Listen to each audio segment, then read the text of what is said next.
Let's solve this Olympiad equation together.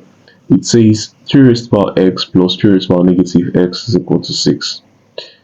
First step in this equation is to rewrite it. So we have 3 raised to the power x plus 1 over 3 raised to the power x to be equal to 6. Next thing I do is to represent 3 raised to the power x. So I can say that let my 3 raised to the power x be equal to p.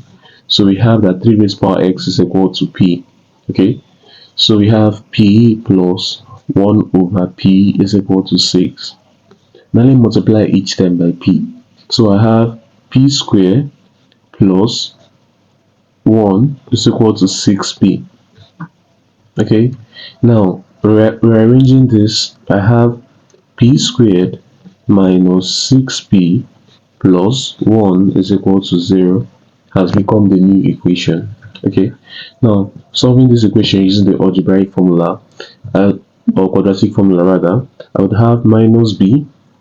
So I have that p is equal to minus b plus or minus square root of b squared minus 4ac all over 2a.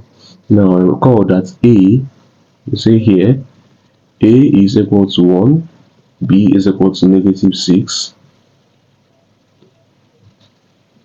and c is equal to 1.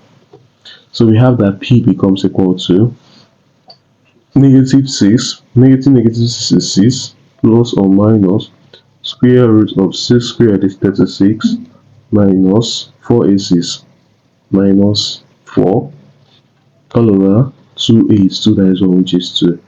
Now this becomes equal to 6 plus or minus square root of 36 minus 4 is 32, okay, all over 2.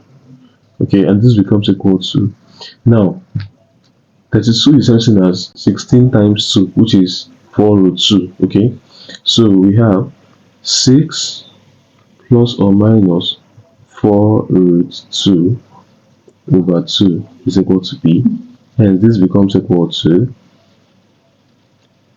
3 plus or minus 2 root 2. Okay, and this is the final answer to this question. Cheers.